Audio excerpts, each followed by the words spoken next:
Nadreen, आज 14 अगस्त है और पाकिस्तान का यौम आज़ादी है। 14 अगस्त 1947 को हमने ज़मीन का एक अलग टुकड़ा हासिल किया था, एक अलग मुल्क हासिल किया था, मगर आज तक हम अपनी मंजिल तक नहीं पहुंच सके। यानी मुल्क तो हमने हासिल कर लिया, बहुत कुर्बानियाँ दी। उन तमाम लोगों को बहुत बहुत सलाम जिन्होंने इसके लिए कुर्बानी दी, जिन्होंने इसके लिए ज़ोर लगाया।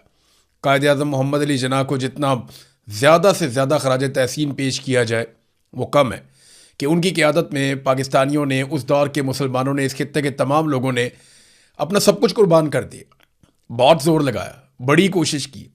फिर अल्लाह रब्बुल इज़्ज़त ने हमें एक अलग मुल्क दे दिया। हमें अलग मुल्क तो मिल गया, लेकिन जिस मकसद के लिए हमने ये मुल्क बनाया था वो मकसद पूरा नहीं हुआ। यानी हमें एक ऐसा मुल्क चाहिए था जहां हम अपने तरीके से रहते, जहां हम आज़ादी का सांस लेते, जहां हमारे ऊपर चीज़ें मुसल्लत ना की जाती। लेकिन बदकिस्मती से हम दायरों में घूमते रहे, दायरों में घूमते रहे।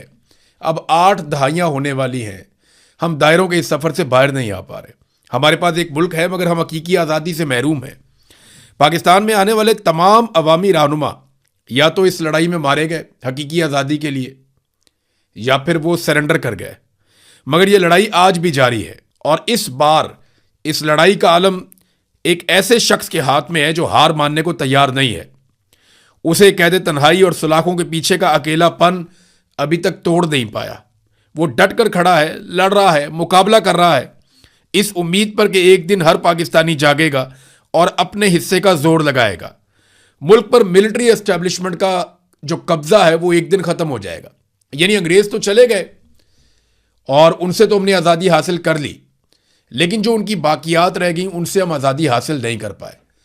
पाकिस्तान के शुरू में ही पाकिस्तान की मिलिट्री एस्टेब्लिशमेंट ने चीज़ों को कंट्रोल कर लिया। फिर कायदे आज़म के बाद आने वाले तमाम लीडरों को निशान इबरत बनाया या उन्हें अपनी बी टीम बनाया। आज भी यही चल रहा है। हर दौर में कोई ना कोई इनके खिलाफ खड़ा होता है और हक के साथ खड़ा होता है, और बाकी लोग जो हैं वो सरेंडर कर जाते हैं। और जो जो इनके खिलाफ खड़ा हुआ या तो मारा गया या निशान इबरत बन गया या फिर सरेंडर कर गया। हत्ता कि मुल्क दो टुकड़े हो गया। अब जितना बड़ा ये मुल्क था उतना रहा नहीं, आधा मुल्क टूट कर अलग हो गया। लेकिन आज जिस आदमी के हाथ में हकीकी आज़ादी का आलम है, जो ये लड़ाई लड़ रहा है, वो कोशिश कर रहा है कि किसी तरह पाकिस्तानी ये लड़ाई जीत जाएं। आज नहीं तो कल पाकिस्तानी जीतेंगे। अवाम के वोटों से हुकूमतें बनेंगी इस मुल्क में, फैसले अवाम की मर्जी के मुताबिक होंगे। पाकिस्तान में रूल ऑफ लॉ होगा, यानी सबके लिए कानून एक जैसा होगा। ऐसा नहीं होगा कि एक जज का बेटा अगर 2 खवातीन को दिन दिहाड़े कत्ल कर दे तो वो जमानत पे बाहर आ जाए, और एक आम सी लड़की जो है वो लोगों की मदद करने वाली लड़की, वो अगर एक ट्वीट कर दे तो उसको 17 साल के लिए जेल में डाल दिया जाए। ये नहीं होगा। जब पाकिस्तान हकीकी तौर पे आज़ाद होगा तो फैसले सबके लिए एक तरह से होंगे, इजहार राय की आज़ादी होगी, सब पाकिस्तानियों को तहफ़्फ़ुज़ मिलेगा, बुनियादी इंसानी हुकूक मिलेंगे, अदलिया और पार्लिमान आज़ाद और ख़ुद मुख्तार होगी। आज ये अलम कायदे आज़म के बाद आने वाले रहनुमाओं के हाथों से गुजरता हुआ अब बिलाखिर इमरान खान साहब के हाथ में है, और वो उसे गुज़िश्ता कई सालों से गिरने नहीं दे रहा। इमरान खान ने अलम थामा हुआ है। जहाँ मैं पाकिस्तानियों को कहूँगा कि आपको जश्न आज़ादी मुबारक, वहीं मैं हर उस मुजाहिद को सलाम पेश करूँगा जो पाकिस्तान बनने से पहले और आज के दिन तक आज़ादी से लेकर हकीकी आज़ादी तक इस लड़ाई का हिस्सा रहा। नाज़रीन, जश्न आज़ादी की तकारीब हो रही हैं, बहुत सारी जगहों पे बहुत बड़ी तादाद में लोग निकले हैं। हुकूमत की जो सियासी जमातें हैं वो इस कदर बेबस हैं कि जश्न आज़ादी की तकारीब में मैंने उनकी एक और तरह की बेबसी देखी। वो बेचारे कभी कहीं से कोई वीडियो उठा के लगाते हैं, कभी कहीं से कोई वीडियो उठा के लगाते हैं, और वीडियो लगाते हुए इस बात का बहुत ख्याल रखते हैं कि कहीं पाकिस्तान तहरीक इंसाफ का कोई झंडा या रंग बीच में नज़र ना आ जाए। हत्ता कि कोशिश करते हैं कि जितना दूर से हो सके वहाँ से शॉट लें ताकि लोग भी ज़्यादा नज़र आएँ और तहरीक इंसाफ का कोई झंडा भी नज़र ना आए, और उसको अपने खाते में डाल लेते हैं। यही बहुत बड़े बड़े अवामी इज्तिमात हुए, हर साल होते हैं, लोग निकलते हैं, लेकिन सियासी जमातें इतनी बेबस हो गई हैं, नून लीग, पीपल्स पार्टी ख़ास तौर पे, MQM और बाकी जमातें भी, कि लोग तो इनके लिए निकलते नहीं हैं। तो जहाँ पे लोग किसी और काम के लिए निकलते हैं वो दिखाते हैं, जनाब ये देखें लोग बाहर निकल आए, ये देखें लोग कितने खुश हैं, ये देखें जी लोग हमारे लिए निकले। आपके लिए नहीं निकले, ये लोग हर साल निकलते हैं। कोई कॉन्सर्ट करवा देते हैं, म्यूजिकल प्रोग्राम, वहाँ पे लोग निकल आते हैं, कहते हैं देखो जी लोग कितनी बड़ी तादाद में निकल आए, लोग तो एंजॉय कर रहे हैं। वो 25 करोड़ का मुल्क है, अगर कहीं पे 5-7 हज़ार बंदा बाहर आ जाता है किसी कॉन्सर्ट पे या किसी और प्रोग्राम में, तो इसको आप ये तो नहीं कह सकते कि पूरा मुल्क आपके साथ खड़ा है। और अव्वल तो ये लोग इन हुक्मरानों के लिए निकलते ही नहीं, अगर निकलते तो ये लोगों के बीच में जाते। आप देखें ना, सुहेल आफरीदी निकला, पाकिस्तान तहरीक इंसाफ के लोग निकले और अवाम के बीच में खुलेआम गए। लोग उनके हक में नारे लगा रहे थे, लोग उनके साथ मिल रहे थे, पाकिस्तान तहरीक इंसाफ के झंडे लहरा रहे थे।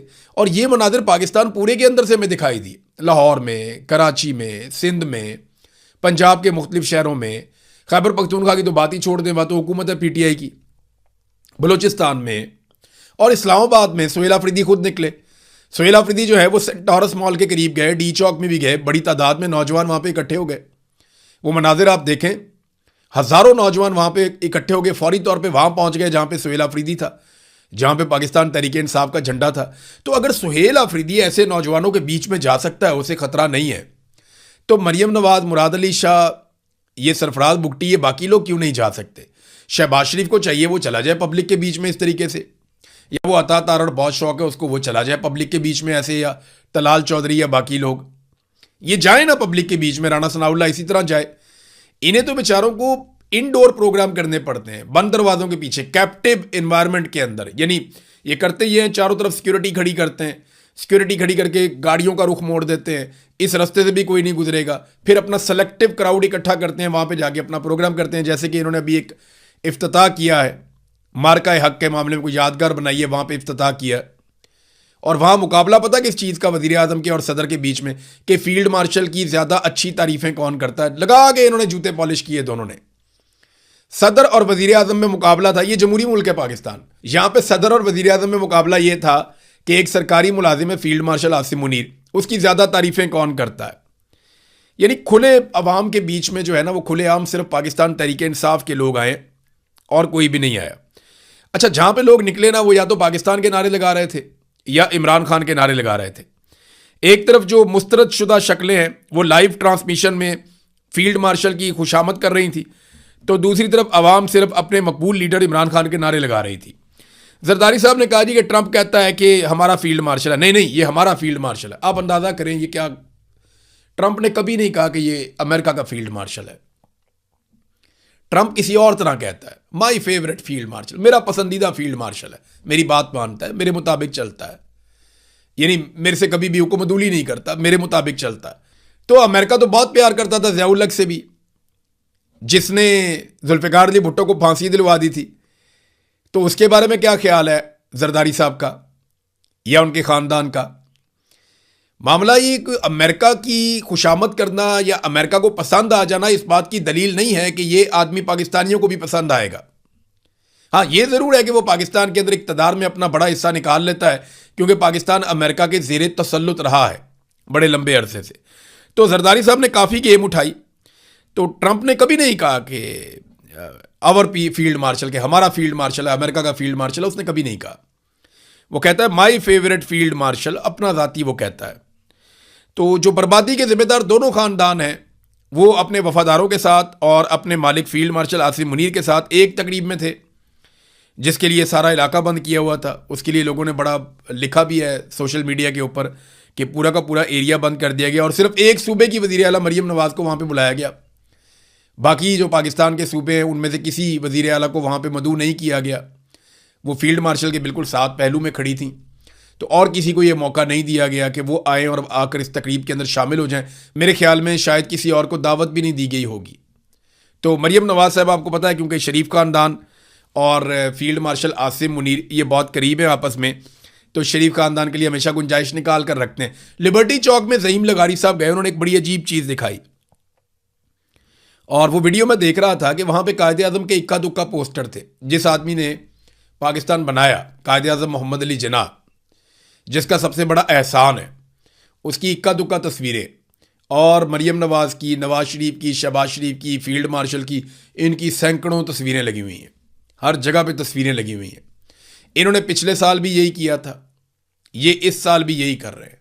पिछले साल भी हमने प्रोटेस्ट किया था, यार कायदे आज़म की फ़ोटोज़ तो लगा दें भाई, ये कायदे आज़म का फ़ोटो लगाए ना, कौम कायदे आज़म को मानती है। आपको तो कभी वोट देना या नहीं देना, फील्ड मार्शल खुद तो इलेक्शन लड़ भी नहीं सकते, वो एक सरकारी मुलाजिम है, उनकी फ़ोटो आप लगा रहे हैं, लेकिन कायदे आज़म का फ़ोटो तो लगाए ना भाई। जिसने कायदे आज़म ने पाकिस्तान बनाया, जिसने ख्वाब देखा, अल्लामा इकबाल, शायर मशरिक, उनका फ़ोटो एक भी नहीं है, उनका फ़ोटो लगाया ही नहीं। पाकिस्तान पता है कितना आज़ाद है? मैं आपको एक और मिसाल दे देता हूँ। पाकिस्तान बस इतना ही आज़ाद है कि कायम अली शाह की बेटी को जो एक्सटेंशन दी गई कि 3 साल मजीद इसको नौकरी दे दी जाए, आखिरी दिन जब नौकरी ख़त्म हो रही थी तो 3 साल की और नौकरी और मुराद वगैरह सारा कुछ मिल गया। तो इस पे जो प्रोफेसर मुतासिर हुए, उन्होंने जो लेटर लिखा उसमें फील्ड मार्शल को लेटर लिखा। अंदाज़ा करें आप, यानी फील्ड मार्शल का एजुकेशन से क्या लेना, इन मामलात से क्या लेना। लेकिन क्योंकि पाकिस्तान का सारा निज़ाम ये जानता है कि अगर कोई ताकतवर आदमी है जो हर चीज़ को कंट्रोल करता है, जो पाकिस्तान में अन्नदाता बना हुआ है, तो वो पाकिस्तान का आर्मी चीफ होता है। और पाकिस्तान में वज़ीर आज़म से, वज़ीर आला से, सदर से सबसे ज़्यादा इख्तियारात आर्मी चीफ के पास होते हैं। हालांकि वो एक सरकारी मुलाजिम है। सरकारी मुलाजिम के पास जब इतने सारे इख्तियारात आ जाते हैं, इतनी फैसला करने की पावर आ जाती है, तो क्योंकि सरकारी मुलाजिम का एक माइंड सेट होता है कि वो अपनी कुर्सी से बाहर नहीं सोचता, वो अपनी कुर्सी तक उसकी सोच महदूद रहती है, वो वहाँ बैठना चाहता है लंबे अरसे के लिए, तो वो तमाम चीज़ों को अपनी कुर्सी के गिर्द घुमाता है। वो पाकिस्तान का, मुमलिकत का, बाकी चीज़ों का वो बड़े पैमाने पे नहीं सोचता। वो ऐसा नहीं सोचता कि ये करने से ये हो जाएगा, वो उसकी बड़ी महदूद सोच होती है। सरकारी मुलाजिम की सोच कभी भी किसी सियासी रहनुमा से मुकाबला कर ही नहीं सकती। नाज़रीन, ये एक और चीज़ मैं आपको दिखाता हूँ। ये देखें ना, ये कुछ दावे सामने आ रहे हैं गुज़िश्ता चंद दिनों से, क्योंकि मईशत के बारे में बहुत बड़े बड़े दावे किए हुए थे। ये फील्ड मार्शल का स्टेटमेंट है, और नाज़रीन ये स्टेटमेंट है 3 साल पहले का, 10 जुलाई 2023 का स्टेटमेंट है। पीर वाले दिन ये छपा था 10 जुलाई 2023 को। खबर ये थी कि 1 साल में मईशत ठीक हो जाएगी, मायूसी की बातें, प्रोपेगेंडा हैं, आर्मी चीफ आसिम मुनीर। अब सियासतदानों की, हुक्मरानों की मईशत ठीक हो गई होगी,